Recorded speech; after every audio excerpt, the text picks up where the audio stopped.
This is a tale of two senators, two Americas, and two starkly different conceptions of power. 1. A fiery prosecutor whose voice has dominated the airwaves for years. A man who sees politics as a holy war. The other, a quiet country lawyer. A man often underestimated, who believes in the slow, grinding power of evidence. What transpired on that fateful morning in the Senate Judiciary Committee room was not a debate, it was a reckoning. It began with an explosion of personal invective, a calculated attack designed to humiliate and destroy. But it would end with a methodical, soul-crushing presentation of facts that laid bare a career built on a foundation of deception. This is the story of that hearing, a moment when the intricate web of political narrative was torn apart by the simple, sharp edge of the truth. Prepare yourselves. The quiet ones are sometimes the most dangerous. The sound was a sonic crack, a sharp, violent report that ripped through the procedural drone of the Senate Judiciary Committee room. It was the sound of Adam Schiff's fist connecting with the solid mahogany of the committee table. A sound that mimicked the gunshot of a starting pistol, signaling the beginning of a war. Papers, moments before resting in orderly stacks, leapt into the air, a water glass tipped, its contents spilling in a silent, spreading stain across the polished wood. From the packed Democratic side of the gallery, a roar of approval erupted. This was the moment they had been waiting for. "You're nothing but a backwards Louisiana hillbilly in cheap glasses."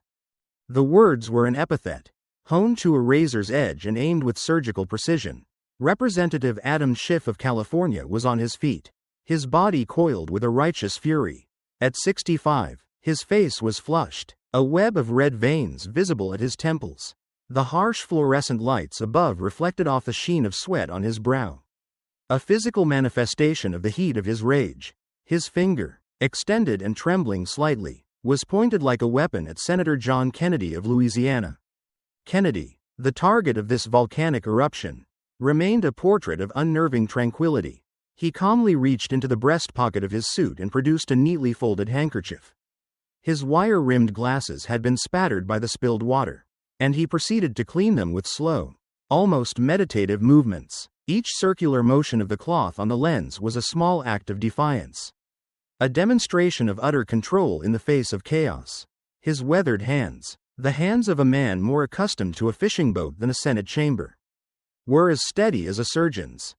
90 minutes earlier, the hearing on FBI oversight had commenced with the mundane rhythm of official Washington.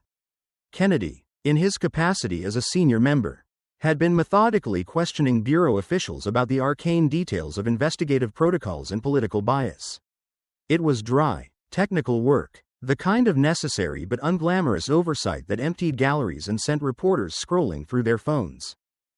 Then Schiff, attending as an invited guest, had detonated. "Louisiana backwater," he shouted, his voice rising, bouncing off the marble columns and filling every corner of the august chamber. An embarrassment to this Senate, a conspiracy theorist spreading Russian disinformation. Kennedy replaced his clean glasses on his nose, taking his time, a small, almost pitying smile playing at the corners of his mouth. He reached for his own water glass and took a single, deliberate sip. His hand did not shake.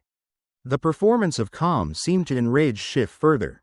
"You defended Trump," he roared, pounding the table again. The sharp crack made several onlookers flinch. "You're too stupid to understand complex intelligence." The Democratic supporters were on their feet now. A chorus of encouragement. "Tell him, Adam," someone screamed. The chant was taken up by others. "Tell him, tell him." The room, designed for sober deliberation, had been transformed into a political coliseum, and the crowd was baying for blood. In the front row, Maria Gonzalez sat perfectly still, a 52-year-old woman from a small town in Louisiana. She wore a simple black dress. Pinned to her lapel was a photograph of a young man in his Marine Corps dress uniform, her son, Lieutenant Marcus Gonzalez, killed in action in Afghanistan, 2018.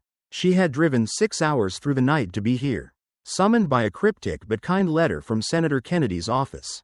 She had come seeking answers, seeking some form of justice she couldn't yet name. She had not expected this raw, ugly display. The Republicans on the committee shifted, their discomfort palpable. This was beyond the pale.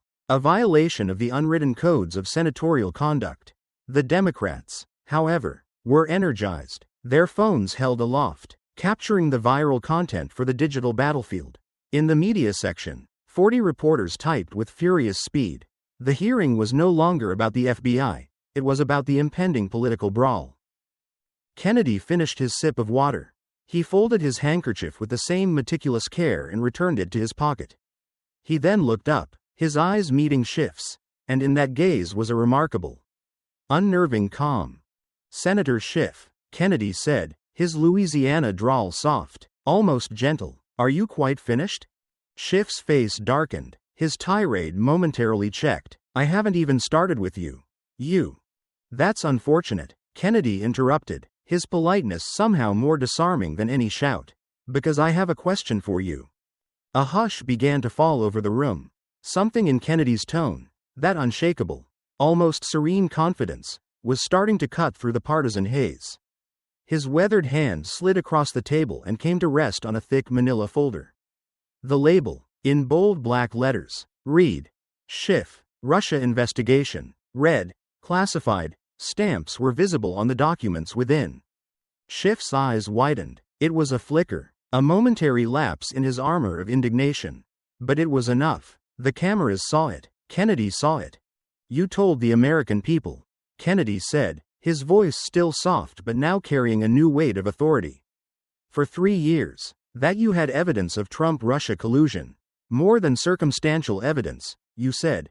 Again, and again, and again." He paused, letting the words hang in the silent air. "Where is it?" Schiff's mouth opened, but only a dry, rasping sound emerged. "That's classified information. I can't discuss it." "Can't?" Kennedy's question was a gentle probe. "Or it never existed?" The silence that followed was absolute. The cheers were gone. The chants were gone. Even the frantic typing of the reporters had slowed. Chairman Lindsey Graham, who had been poised to intervene, now sat back, watching intently. The hunter had just become the hunted. "This is intimidation," Schiff declared, but the conviction had bled from his voice. "I was the lead impeachment manager. I did my constitutional duty." Kennedy said nothing. He simply opened the folder. The soft rustle of paper was the only sound. "Trump was guilty," Schiff insisted, his voice a plea. "Russia helped him. The evidence?" "Let's discuss evidence," Kennedy said quietly. He took out a legal pad and began to write, letting the silence stretch, allowing the tension to coil tighter and tighter. Finally, he set down his pen. "Since you've called me stupid, Senator Schiff," Kennedy said, looking up, "perhaps you'll indulge me, allow me to educate myself, and this committee, and the American people watching at home." He reached into his briefcase and produced a thick, bound report with a familiar blue cover. The Durham Report, all 478 pages of it. "Let's discuss what Special Counsel John Durham actually found." Kennedy opened the report to a bookmarked page and held it up for the cameras. The highlighted section was unmistakable, no predicate for investigation. The color drained from Adam Schiff's face. It was a visible, shocking transformation, from the crimson of rage to the ashen gray of dread. "Shall we begin?" Kennedy said, his voice like honey poured over steel. "With your lies to the American people?" In the gallery, Maria Gonzalez leaned forward, her hands gripping the bench. In the back, a Democratic staffer quietly stood, gathered his papers, and left. The great unraveling had begun. The man who had called John Kennedy a hillbilly was about to learn that the quietest rivers often run the deepest, and carry the most dangerous currents. The projector hummed to life, dimming the room and casting the dais in a theatrical glow. The first slide was a stark, brutal juxtaposition against a blood-red background. Schiff claim. "I have seen more than circumstantial evidence of collusion." Durham Report. Neither U.S. law enforcement nor the intelligence community appears to have possessed any actual evidence of collusion. Kennedy, now standing beside the screen with a laser pointer, began the methodical deconstruction. He was no longer a senator, he was a prosecutor. And the committee room was his courtroom. March 20th, 2017, he began, the red dot of the laser circling the date on a timeline. NBC's Meet the Press. "You told Chuck Todd?" A clip played, showing a younger, confident Schiff declaring, "There is evidence of collusion. And I've seen it." The presentation was relentless. Date after date, network after network, clip after clip. May 2017 on CNN. The case is being built. July 2017 on MSNBC, where Schiff read from the Steele dossier, lending it the credibility of his office. Point of order. Schiff leapt to his feet, his composure shattering. "You'll get your turn, Senator," Chairman Graham said, his voice cold. "Let Senator Kennedy present his evidence." Kennedy continued, listing the dates and the claims. October 2017, November 2017, January 2018. "Those are out of context," Schiff yelled, unable to contain himself. Kennedy stopped and turned. "Out of context, Senator? All of them? All 37 television appearances where you made these claims?" The number, 37, landed with a thud. A rapid-fire montage of Schiff's media appearances filled the screen. A dizzying minute of his own words. His own face, repeating the same mantra of evidence that had been proven not to exist. When it ended, the screen went black, then displayed the stark conclusions of the Mueller, Horowitz, and Durham reports. One after another, the entire Russia collusion narrative, which Schiff had championed for years, was laid out as a colossal, evidence-free fabrication. "Senator," Kennedy said, returning to his seat, as chairman of the House Intelligence Committee, "you had access to the same information as these investigators. You saw what they saw. Yet for 3 years, you told the American people a story that was, to put it plainly, false. This was not an interpretation of ambiguous intelligence. You were not interpreting evidence. You were fabricating it. That's a lie." Kennedy produced the official House resolution censuring Adam Schiff. He read the damning language aloud. "Misled the American people, abused sensitive information, conduct unbecoming." He noted the bipartisan nature of the anonymous quotes from Schiff's own Democratic colleagues who felt betrayed and used. He then dissected the Steele dossier, showing how its salacious claims had been debunked, and revealed that Schiff had known this as early as December 2017. When the dossier's primary source, Igor Danchenko, admitted under oath to Schiff's own committee that his information was mere bar talk and hearsay. "You knew the truth in December 2017, Kennedy said, his voice rising with controlled emotion. "You knew the dossier was gossip. And you went on television the very next month and told the American people the evidence was more than sufficient. That is not a mistake, Senator. That is a deliberate deception." The screen filled with a map of the United States, red dots appearing to mark incidents of political violence and social strife. "This is the cost of your deception," Kennedy said softly, "a nation poisoned by lies." In the gallery, Maria Gonzalez wiped tears from her face, the memory of her fractured family's arguments about a traitor president, fresh and raw. The quiet defections from the Democratic side of the gallery had now become a steady stream. "But spreading false information," Kennedy said, his tone shifting to something even more ominous, "is not your only problem, Senator. That's an ethical failure, a political crime perhaps. What you did next was a federal crime." He reached for a new folder. This one bright red, indicating its classified contents. He pulled out an FBI witness report. "A Democratic staffer on your committee, a 10-year veteran, told the FBI that you personally authorized the systematic leaking of classified information to media outlets with the express purpose of using it to indict President Trump." The room exploded. Kennedy waited patiently for the chaos to subside. "The whistleblower," he continued, "called your conduct treasonous." He looked directly at Schiff, whose face was now a mask of pure terror. The charge of political deception was about to be dwarfed by the charge of federal criminality. And the hearing had just begun. The 15-minute recess was a lifetime. The committee room, once a theater of combat, became a vacuum, its occupants scattered into the hallways of the Capitol, which were now buzzing with the electric hum of a political story breaking in real time. Reporters, their faces flushed with the thrill of the chase, ambushed any senator or staffer who dared to show their face, peppering them with frantic questions. The Democrats, who had entered the hearing ready for a fight, now fled to the sanctuary of their offices, their press secretaries issuing terse, identical statements of no comment.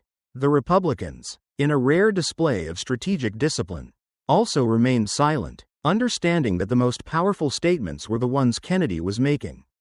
Unanswered, from the dais, in a small, windowless office just off the main corridor, Adam Schiff sat with his chief of staff, his head buried in his hands. The confident fury of the morning had evaporated, replaced by the cold, clammy sweat of pure terror. His phone, lying on the table before him, was a relentless engine of doom, vibrating with an endless cascade of incoming messages. Nancy Pelosi. Call me. Now. Chuck Schumer. We need a strategy. What the hell is happening? Campaign manager. We're hemorrhaging donors. Small dollar fundraising just flatlined. What do I tell people? He couldn't answer them. He couldn't even form a coherent thought. His mind was a maelstrom of Kennedy's calm voice, the damning slides on the projector, and the sickening realization that this was not a political attack he could spin his way out of. This was a prosecution. Kennedy had the documents. He had the witnesses. He had the timeline. It was an ambush that had been years in the making, and Schiff had walked into it with an arrogance that now seemed suicidal.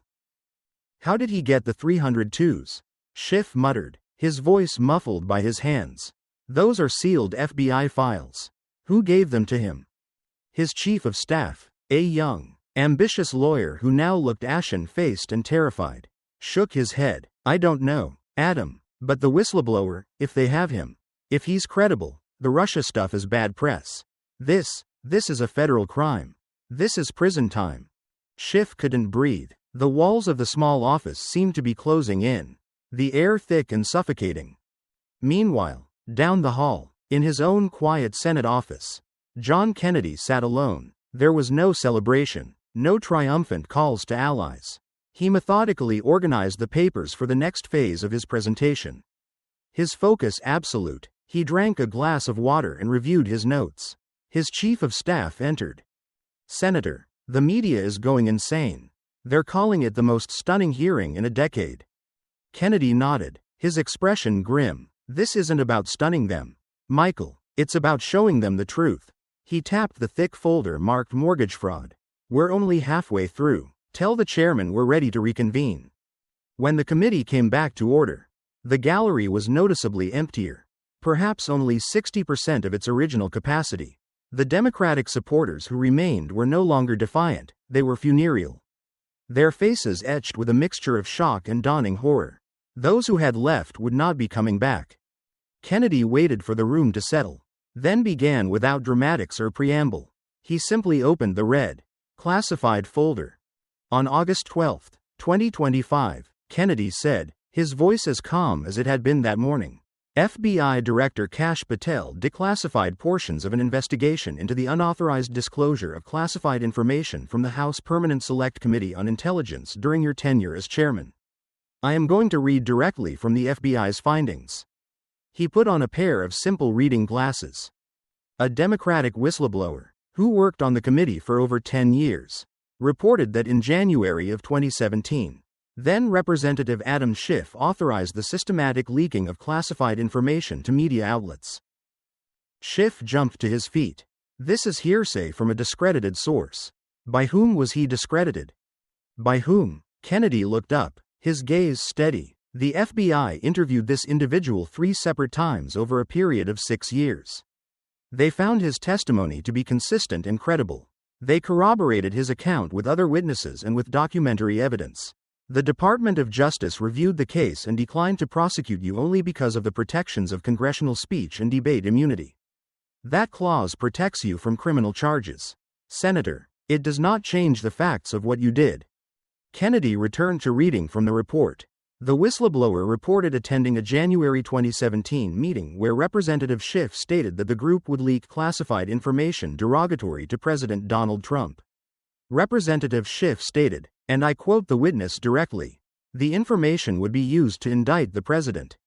He paused, letting the words sink into the silent room. Used to indict, not because the information was verified, not because the public had a right to know, but as a political tool, to specifically engineer an indictment of a sitting president of the United States. According to the report, Kennedy continued, the whistleblower objected. stating this would be illegal. He was told by other staff members present that they would not be caught. The screen behind Kennedy lit up with a flowchart. A stark, corporate-looking diagram of a criminal conspiracy. At the top, in a bold box, were the words, "Schiff approves leak." Below, a series of arrows connected other boxes. The FBI investigation uncovered what they termed a systematic leak operation. Kennedy explained, using his laser pointer to trace the path, your Intelligence Committee staffers would gather classified information from secure briefings. They would then type summaries on a standalone, air-gapped computer, one not connected to any network, which was kept in a back room of the committee offices. These summaries would be run up to you, Senator Schiff, for approval. The flowchart was damningly clear. Gather intel to type summary to Schiff approval to select recipient to leak via cutouts. Once you approved a leak, Kennedy went on, your staff would use what they called cutouts, intermediaries, lobbyists, former staffers, who couldn't be directly traced back to the committee. They would, coincidentally, encounter reporters at restaurants, airports, social events. The classified information would be shared as off the record, or from a source deep within the intelligence community. He clicked to the next slide, which showed the logos of CNN, MSNBC, The Washington Post, and the New York Times. And then, often within hours, you, Senator, would appear on these same networks and solemnly state that you could not comment on classified information. All while knowing your own staff had just illegally leaked it. This is a conspiracy theory. Schiff's voice was hoarse now, strained from shouting and stress. You have no proof. I have FBI witness statements, Kennedy said quietly. I have phone records. I have travel logs showing your staff in the same cities, on the same days, as the reporters who broke the stories. I have text messages obtained through a lawful subpoena. He held up a thick stack of papers. The whistleblower named names, Senator, specific staffers, specific reporters, specific leaks. The FBI corroborated his account. They found the standalone computer. They interviewed the network administrator who set it up. They traced the leaks. A man stood up in the gallery. He was in his early 30s, wearing a suit that looked slightly too big for him. His hands were shaking as he held a piece of paper. I have something to say, he announced. Security officers started moving toward him, but Kennedy held up a hand. Let him speak. Chairman Graham looked uncertain but nodded. State your name for the record. David Chen, the man said, his voice trembling but clear. I worked for Representative Schiff as an intelligence staffer from 2016 to 2018. I was fired. Schiff's face went white. Get him out. He's lying. He was. Let him finish, Graham said firmly. Chen looked directly at Schiff, his former boss. I worked with the Democratic staffer who went to the FBI. He said, he told me about the leak system. He showed me the computer in the back room. He said he was being forced out of his job because he refused to participate. Because he was told he had insufficient party loyalty. Those were the exact words. He took a deep breath. I was young. I needed the job. I stayed quiet. But I saw it. I knew what was happening. And when the FBI contacted me in 2020, I told them everything. I confirmed what he said. All of it. The room was utterly silent. This wasn't a document that could be dismissed as partisan. This was a human being. A former staffer. Corroborating the entire conspiracy. Live on national television. Thank you, Mr. Chen, Kennedy said quietly. As Chen sat down, Kennedy returned to his presentation. Senator Schiff, the penalties for the unauthorized disclosure of classified information are severe. Under 18 U.S.C. Section 793, each count carries up to 10 years in federal prison and a fine of up to $250. The FBI has identified multiple separate leaks. Multiple counts. He let the math sink in. Multiple counts, potentially leading to multiple decades in prison. But the Department of Justice declined to prosecute you because of congressional immunity. Kennedy continued, that immunity protects you from criminal charges. It does not, however, protect you from this committee. It does not protect you from the American people knowing the truth. He organized his papers. You leaked classified information for political gain. You did it systematically. You did it knowingly. And when one of your own staffers objected on grounds of conscience, you forced him out. He looked up at Schiff. That is not patriotism, Senator. That is not defending the Constitution. That is corruption. Schiff had collapsed back into his chair, his face buried in his hands. The man who had started the hearing standing and shouting was now hunched over. A picture of absolute defeat. But leaking classified information, Kennedy said, his voice taking on a different, more personal tone, isn't your only crime. You also defrauded the American people in a much more direct way. You stole from them. He reached for the next folder. The one marked mortgage fraud. The movement was almost casual, but everyone in the room understood its significance. The hearing was moving from the shadows of national security into the harsh, unforgiving light of personal greed, and the afternoon was far from over. The shift was almost imperceptible, but profound, as Kennedy put down the red binder filled with national security secrets and picked up a plain beige folder labeled mortgage fraud. The investigation shifted from abstract crimes against the state to something more tangible and personal. This was no longer a story about spies or high-minded political intrigue. This was a story about money, about houses, about greed. The screen behind Kennedy changed, displaying two photos side by side. On the left was a large, imposing brick house with a swimming pool glistening in the sun, an obviously expensive mansion. On the right was a modest apartment building in California. Maryland, Kennedy said, pointing to the first photo. 3.420 square feet. 4 bedrooms. A swimming pool. Current value. $1.4 million. Then he pointed to the second photo. And California. 650 square feet. 1 bedroom. Current value. $450. The text below the photos read, both DECLARATED as primary residence. 2009 to 2020. Senator Schiff, Kennedy said simply, let's discuss how you stole money from the American people. He pulled out a document with Fannie Mae letterhead. In 2003, you purchased a house in Maryland for $870. You obtained a Fannie Mae-backed mortgage for $610 at 5.625%. In the mortgage application, you signed an affidavit declaring this property to be your primary and principal residence. He held up the affidavit, Schiff's signature clearly visible on the screen.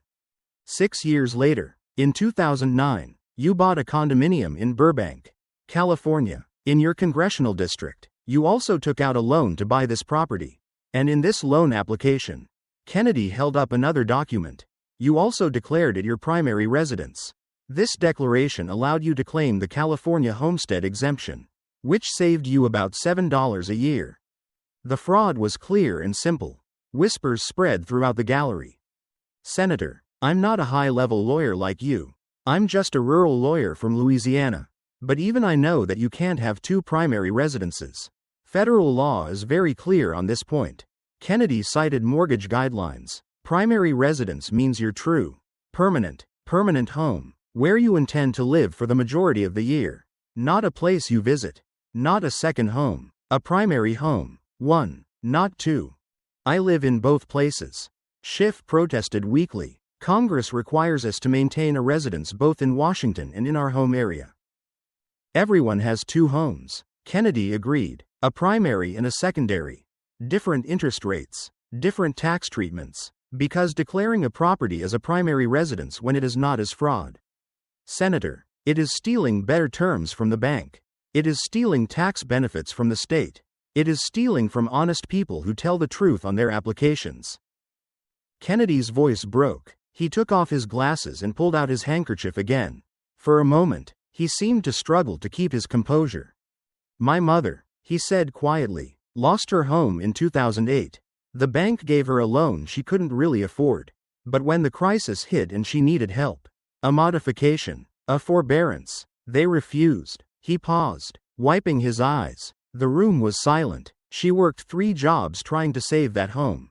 3 jobs at 67. She still lost it. And you know what, Senator? She only had one home. She told the truth on every form she ever signed. She played by the rules. Kennedy looked up at Schiff. While my mother was working 3 jobs and losing her home, you were refinancing your Maryland mansion. which you also claimed as your primary residence, to get a better interest rate because you were willing to lie. That human moment was devastating. Even some Republicans looked emotional. Democrats, who had defended Schiff, couldn't look Kennedy in the eye. Kennedy composed himself and continued.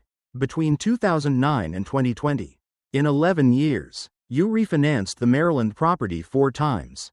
In 2009, 2011, 2012, and 2013, each time, you signed an affidavit declaring it your primary residence. Each time, it was a lie. Each time, you received better terms than you would have gotten if you had told the truth. He pulled out a letter. This is from William Poole, director of the Federal Housing Finance Agency.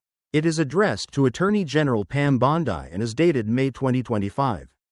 3 months ago, Kennedy read from the letter. Mr. Adam B. Schiff has repeatedly falsified bank and property records to obtain confidential information. More favorable lending. Your conduct likely violated multiple federal criminal statutes, including wire fraud, mail fraud, bank fraud, and making false statements to financial institutions under Section 1014 of the United States Code. This is a political issue. Schiff tried to counter. Poole is a Trump appointee. You voted to confirm him. Kennedy interrupted. The Senate confirmed Director Poole by a bipartisan vote. You were one of the yes voters. Senator. Kennedy pulled out more documents. Here's your 2023 campaign statement. My primary residence is Burbank, California. But here's your 2011 mortgage refinance affidavit. My primary residence is Potomac, Maryland. Same property. Opposite statements. Both sworn statements. He looked at Schiff. Under what oath did you lie, Senator? Schiff had no answer. His mouth opened, but no words came out.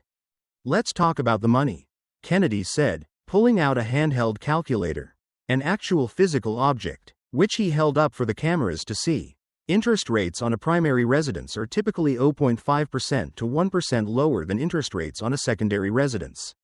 Over 16 years, with the money you borrowed, you saved $30 to $50 through fraud. He clicked on the calculator. Add in the California tax exemption. $7 per year for 11 years.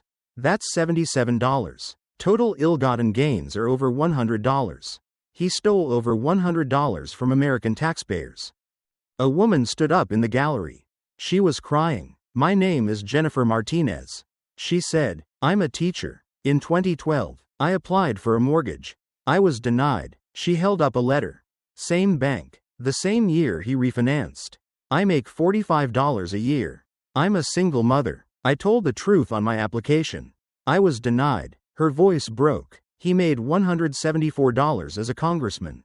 He has book deals. He's a millionaire. He got approved by lying. I was denied by telling the truth. Where is the justice? She sat down, sobbing. The gallery was silent, except for her crying. Kennedy let the moment sink in. Then he said softly, that's the real crime, Senator Schiff, not the money you stole. Though that was bad enough. It's the honest people you stole from. The system you corrupted. The trust you betrayed. Schiff's head was now slumped on the table. He looked as if he wanted to disappear. Senator Schiff, Kennedy said, you mentioned Ken Paxton earlier. The Texas Attorney General, who also has multiple properties declared as his primary residence. You asked where our outrage is about that. Schiff looked up, clutching at his lifeline. Yes, he has 3 properties. Why don't you? He's under investigation, too, Kennedy said calmly, by the Texas government, and if the evidence warrants it, he should be prosecuted. 2 wrongs don't make a right. Senator, Kennedy paused, but I noticed something. Your defense isn't, I didn't do it. Your defense is, other people did it. That's not an excuse, Senator. It's a confession. The truth of that statement seemed to hit Schiff physically. He sank deeper into his chair. His lawyer, sitting in the gallery, held his head. One more thing about disclosure, Kennedy said. You bought a house in Maryland in 2003. Federal law requires you to disclose all debts over $10 on your annual financial disclosure forms. He didn't disclose the Maryland mortgage until 2011. 8 years late, he bought the California condo in 2009. He didn't disclose that mortgage until 2011. 2 years late, He was fined $5 in 2012 for late disclosure. Which means he knew disclosure was required. He just chose not to comply. Kennedy rearranged his papers. So, we have lying about Russia for 3 years. Systematic disclosure of classified information. Mortgage fraud for 2 decades. Failure to disclose finances properly. He pulled out the thickest file. It was 4 inches high. But this, Kennedy said, shows the whole pattern of his career. Your entire tenure in Congress has been marked by corruption, lies, and putting yourself above the law. He opened the file to reveal tabs marking different sections: reprimand, ethics violations, media deception, campaign finance, investigation. Let's discuss your legacy, Senator Schiff. The attack was not limited to individual crimes. Kennedy was about to weave them all into a single, indisputable story of a corrupt career. And Adam Schiff, trapped in his chair, had nowhere to run. Viet Lai Fan 3 Bang Tiang An. Hien Tien Trin Tu Dui. Of course, here is the third part of the narrative, rewritten as requested in standard English. It continues the story from the previous section, maintaining all core content, political data, and dialogue from the source material. Part 3. The Ledger of Greed. The transition was subtle but profound. As Kennedy set aside the red folder, with its grave implications of national security and state secrets, and reached for a simple, beige manila folder, the nature of the hearing shifted. The accusations were about to move from the shadows of espionage and the corridors of power into the harsh, unforgiving light of a bank ledger. This was no longer about the abstract betrayal of a nation, it was about the tangible, personal crime of theft. The new folder was marked with 2 simple words: mortgage fraud. The screen behind Kennedy changed, displaying 2 photographs side by side. On the left, a substantial, multi-story brick home with a swimming pool, the picture of East Coast affluence. On the right, a modest, functional condominium building in California, Maryland, Kennedy said, gesturing to the first photo. 3.420 square feet, 4 bedrooms, a pool, current market value, approximately $1.4 million. He then indicated the second photo. And California, 650 square feet, 1 bedroom, current market value, $450. Then, stark white text appeared beneath the images. A damning caption for the diptych of deception. Both claimed as primary residence, 2009 to 2020. Senator Schiff, Kennedy said, his voice now devoid of the anger from the previous topic, replaced by a tone of clinical precision. Let's discuss how you stole from the American taxpayer. He produced a document bearing the letterhead of Fannie Mae. In 2003, you purchased the home in Potomac, Maryland, for $870. You obtained a Fannie Mae-backed mortgage for $610. On your sworn mortgage application, he held up the document, Schiff's signature clearly visible on the projected image. You signed an affidavit declaring this property as your primary and principal residence. He continued, 6 years later, in 2009, you purchased a condominium in your congressional district in Burbank, California. You financed this property as well. And on this application, Kennedy held up a second, conflicting document. You also declared it as your primary residence. This false declaration allowed you to receive a California homeowner's tax exemption, saving you approximately $7 per year. The fraud was simple, elegant, and brazen. A low murmur rippled through the remaining gallery. Now, Senator, I'm not a fancy Harvard-educated lawyer like you. I'm just a country lawyer from Louisiana. But even I know that a person cannot have 2 primary residences. Federal law and banking regulations are exceptionally clear on this point. Kennedy gestured to the screen, which now displayed the legal definition.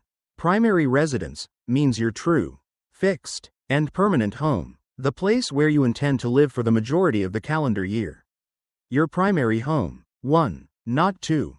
I do live in both. Schiff protested, his voice weak and thin. Congress requires us to maintain residences in both Washington and our home districts.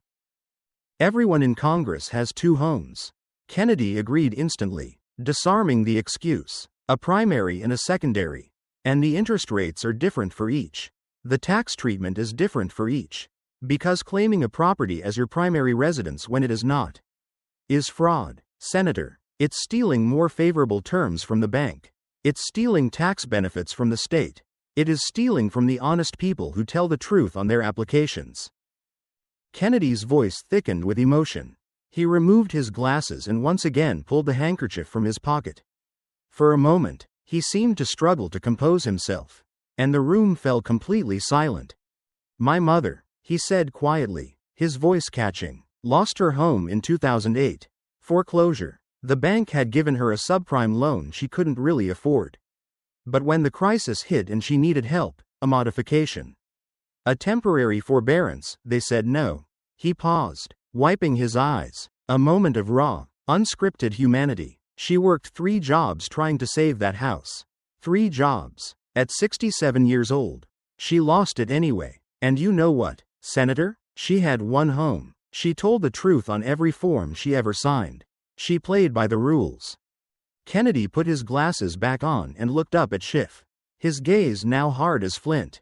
While my mother was working 3 jobs and losing her home, you were busy refinancing your Maryland mansion, which you falsely claimed as your primary residence, getting better interest rates because you were willing to lie. The personal story was devastating.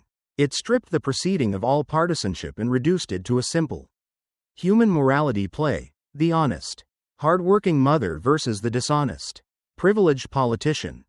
Kennedy composed himself and continued his methodical presentation. Between 2009 and 2020, 11 years, you refinanced the Maryland property 4 separate times. In 2009, 2011, 2012, and 2013, each and every time, you signed a sworn affidavit declaring it as your primary residence. Each time, that was a lie, and each time, you received better terms than you were legally entitled to. He held up a letter. This is from William Poole, the director of the Federal Housing Finance Agency. It is a criminal referral addressed to Attorney General Pam Bondi. Dated May 2025. Kennedy read from the letter. Mr. Adam B. Schiff has, in multiple instances, falsified bank documents and property records to acquire more favorable loan terms. Director Poole concludes that your conduct potentially violated multiple federal criminal statutes, including wire fraud, mail fraud, bank fraud, and making false statements to a financial institution. This is political, Schiff interjected. Poole is a Trump appointee. You voted to confirm him. Kennedy shot back without missing a beat. The Senate confirmed Director Poole by a wide, bipartisan vote. You, Senator, were one of the yes votes.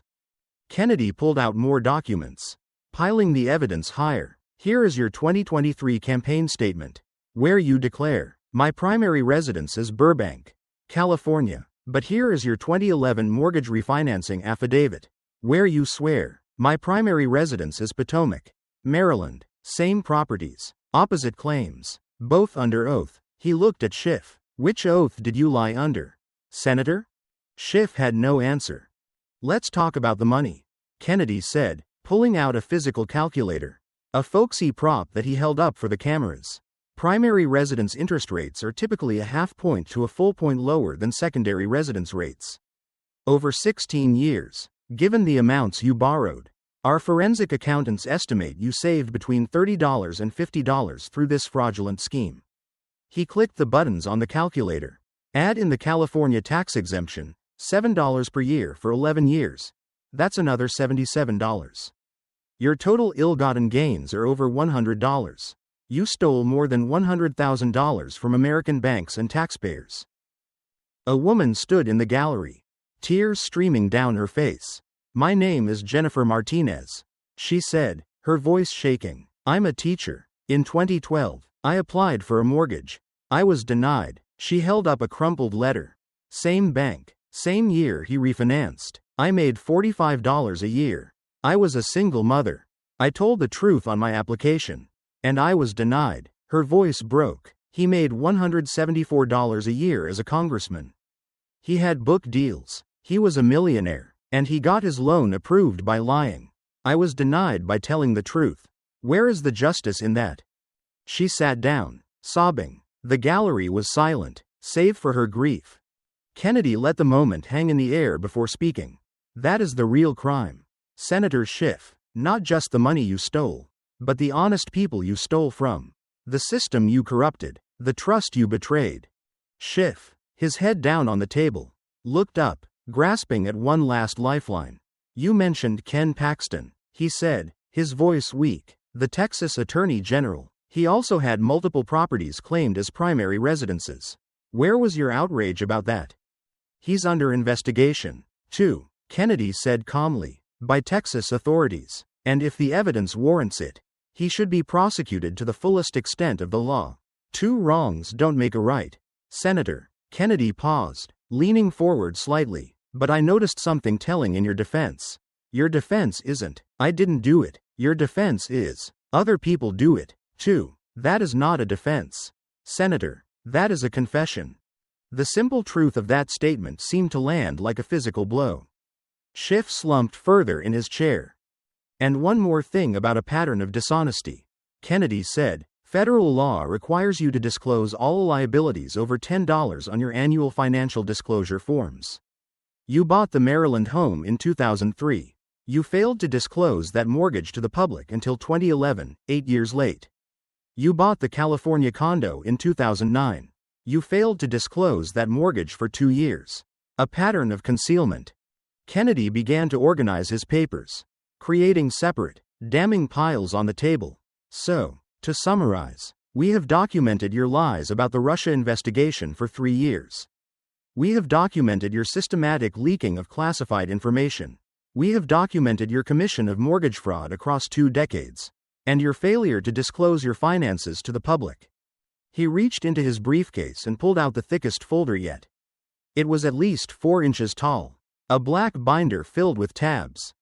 But this, Kennedy said, his voice dropping, shows the complete pattern. This file details how your entire career in Congress has been marked by a disdain for the truth, for ethics, and for the law. He opened the folder, its contents fanning out. Let us now discuss your legacy, Senator Schiff. The afternoon was far from over, and the hearing was about to move from specific crimes to the overarching narrative of a career defined by corruption. The sound of the chairman's gavel was an echo in a tomb. The hearing was adjourned, but the judgment was only just beginning. The committee room emptied with the silent, urgent exodus of a theater after a tragedy. Democrats fled without a word to the waiting reporters, their faces grim masks of self-preservation. Republicans left quietly, offering no triumphant statements. The sheer totality of the destruction required no commentary. Even the media seemed subdued, as if they had witnessed something that transcended normal political warfare and ventured into the realm of a public execution. Adam Schiff remained at the witness table, a statue carved from chalk. He could not move. His legs, which had carried him to the heights of power, would no longer obey his commands. A combination of profound physical exhaustion and complete emotional annihilation had rendered him literally unable to stand. Senator, his aide whispered, crouching beside him, his voice a frantic hiss. We need to go, now. The next committee needs the room. I can't, Schiff said, the words a hollow admission of defeat. I can't stand up. The aide, his face pale, signaled to the Capitol Police. 2 officers approached, their expressions carefully neutral, and helped Schiff to his feet. They supported his weight as they guided him toward the exit, his walk a slow, shuffling parody of the confident stride he had entered with that morning. The few remaining photographers captured the image, the defeated warrior, held up by the arms of the state, his face a gray, empty canvas. His phone, left on the table, showed 147 missed calls. Text messages cascaded across the screen in a frantic, unreadable blur, but the gist was the same. No comment. Can't help. Sorry. The hallway was a gauntlet. Reporters, smelling blood, formed a suffocating wall of bodies, microphones, and shouting questions. Senator, will you resign? Did you commit mortgage fraud? Why did you lie to the American people for 3 years? Will you plead guilty to the leak charges? Schiff's mouth opened, but no sound came out. His aide, attempting to run interference, could only repeat the same hollow phrase like a mantra. No questions. The senator has no comment at this time. Outside the Capitol building, on the great stone steps, a crowd had gathered, but it was not a crowd of supporters. In a strange, momentary display of national unity, Democrats and Republicans stood side by side, their faces united in a shared sense of betrayal and anger. Their signs were a testament to the devastating power of the truth. Liar Schiff, resign now. Justice for truth. We trusted you. An elderly woman, tears streaming down her face, broke through the security line. I voted for you 6 times, she screamed, her voice cracking with pain. You betrayed us. Schiff could not face them. He kept his head down as the officers formed a protective shield, pushing a path through the anger. His official congressional vehicle was not at the curb. The driver, in a final, quiet act of desertion, had called the office. Vehicle unavailable. Sir. He had to call an Uber. A sitting United States Senator, a man who had led a presidential impeachment, was forced to call a ride-sharing service to escape the Capitol. The wait was 5 minutes. 5 agonizing minutes, standing on the curb, a pariah, while protesters and news cameras documented his complete and utter humiliation. When a black sedan finally pulled up, the driver recognized him instantly. Hey, he said, his voice a mixture of awe and disgust. Aren't you that senator in all the trouble? The ride through the rain-slicked streets of Washington was a journey through a city that was now universally hostile. Every television in every bar and restaurant they passed showed his face. His defeat, playing on an endless loop. The radio was a chorus of his own condemnation. He heard his own voice from that morning, arrogant and full of contempt, backwards Louisiana hillbilly, followed by Kennedy's calm, devastating response. The contrast was a brutal self-indictment. He arrived at his office to find it in a state of chaos. Staffers were carrying out boxes. Some were openly looting office supplies. His name was already being scraped from the frosted glass of the door. The institution was not waiting for a resignation, it was performing an exorcism. His phone, still buzzing, displayed a text from Nancy Pelosi, the woman who had once entrusted him to lead an impeachment. It was cold, clinical, and final. Adam, you need to think about what's best for the party. It was not a request for a conversation. It was a command to resign. The legal and personal consequences cascaded over the next week.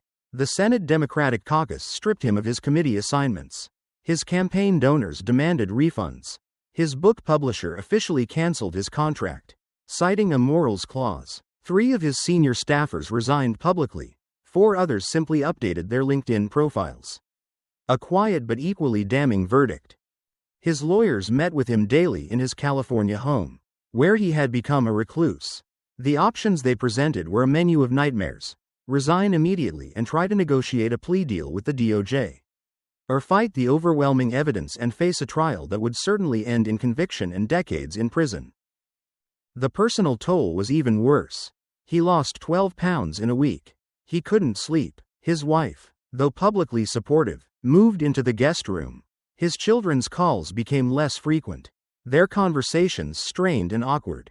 He sat alone in his home office, the television on mute, watching the hearing on a continuous loop.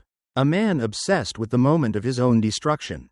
The confident, powerful prosecutor who had entered that hearing room seemed like a stranger, a ghost from another life. In his quiet Senate office, John Kennedy made one phone call. Mrs. Gonzalez, he said, his voice soft. It's Senator Kennedy. He listened as she wept on the other end of the line, tears of grief, of relief, of a long-delayed and painful catharsis. Your son was honored today, Kennedy said quietly. His service, his sacrifice, it mattered. And someone is being held accountable. After he hung up, he felt not joy, but the quiet, heavy sense of a duty fulfilled. He opened another drawer in his desk, filled with other files, other cases, other injustices to investigate. The work was never done. This was one battle in a much longer war. 1 month later, Adam Schiff, facing multiple federal indictments and the complete collapse of his personal and professional life, resigned from the United States Senate. His legacy would not be the impeachment he had so proudly led, but the corruption he had so carefully hidden. He had called John Kennedy a backwards hillbilly in cheap glasses. That morning now felt like a lifetime ago. He had learned, too late, the lesson that Kennedy had known all along. Sometimes, the quiet ones, the ones who let their evidence speak for them, are the most dangerous opponents of all. The reckoning had come, and there was no escaping it. Analysis. The anatomy of a political reckoning. The confrontation between Senator Kennedy and Representative Schiff transcends mere political theater. It serves as a stark case study in the collision of two distinct forms of political power and the ultimate supremacy of documented fact over unsubstantiated narrative. Schiff entered the hearing wielding the power of modern political warfare, the televised tirade, the ad hominem attack, and the mobilization of a partisan media ecosystem. His strategy was to create a viral moment of righteous indignation, to frame Kennedy as an illegitimate, unintelligent actor, thereby preemptively discrediting any questions he might raise. For a time, this strategy appeared to be working, fueled by the energy of his supporters and the complicity of a media hungry for conflict. Kennedy's power, in contrast, was latent and procedural. It was the power of painstaking research, of subpoenaed documents, of a meticulously constructed timeline. His calm demeanor was not a sign of weakness but a strategic choice to act as a neutral vessel for the evidence he was about to present.